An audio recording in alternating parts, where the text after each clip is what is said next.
takut sama orang sebelah lah. Kenapa? Kata Allah itu kita duluan yang pakai. Ya, ada nanti Bapak Ibu bisa cek sendiri. Namanya coba cari inskripsi atau prasasti Zabat. Itu di abad ke-5 ke-6. Dia sudah menulis nama Allah. Itu punya orang Kristen di tanah Arab. Jadi kalau dikatakan jangan pakai nama Allah, kalian mencontek kami, gimana kami duluan lahir mencontek kau yang belum ada? Oh iya dong. Ya.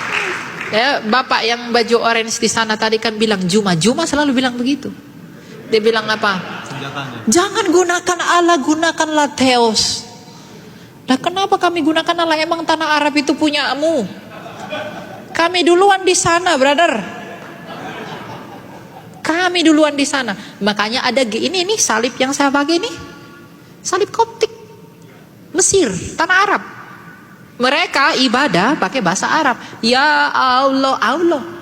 Tapi bukan berarti Allahnya SWT.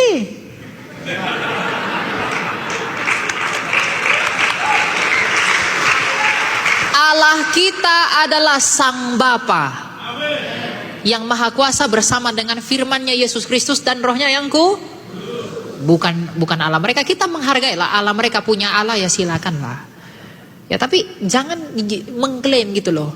Kalau Pak Deki Ngadas tuh bilang bertelur klaim.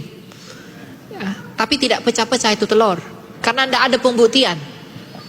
Kata Allah kalian contek, oh kami duluan datang daripada kamu. Gimana kami bisa mencontek kau yang belum ada? Gak mungkin. Ya, lagi pula kata Allah itu serumpun dengan bahasa Semitik, dengan bahasa Ibrani dan Aramaik. Bahasa Arabnya Allah, bahasa Ibraninya Eloah, bahasa Aramaiknya Elaha. Kan gitu. Nama Yunani, kenapa nama Yesus nama Yunani? Ya enggak apa-apa. Karena waktu itu bahasa Yunani itu bahasa internasional. Sama seperti sekarang bahasa Inggris. Nama Yunani Yesus itu Iesou. Ditambah sufiks S untuk menandakan dia maskulin. Jadi Yesus dalam bahasa Indonesia diserap jadi Yesus. Tidak ada salah dengan itu. Jadi mau gunakan bahasa Arab, bahasa Batak ya, bahasa Nias, bahasa Jawa apapun, tidak apa-apa. Yang penting pribadinya yang ada dalam Galatia 1:8 bilang jangan Yesus yang lain. Seperti misalnya Yesus yang enggak disalib itu Yesus lain itu. Kita tidak percaya Yesus diserupakan kan? Nah, kalau ada bilang Yesus serupakan ya itu Yesus lain, bukan Yesus kita. Ya, jadi itu enggak masalah. Mau pakai Yunani kayak Ibrani kayak Aramai apa, enggak apa-apa. Gitu. Bahasa Latin bahkan Santo Hieronymus itu menerjemahkan Alkitab ke dalam Vulgata bahasa Latin. Beda pelafalannya dengan Yunani, tapi apakah masalah bagi teman-teman Katolik yang ritus Latin? Kan enggak juga. Sampai sekarang mereka bertahan 2000 tahun.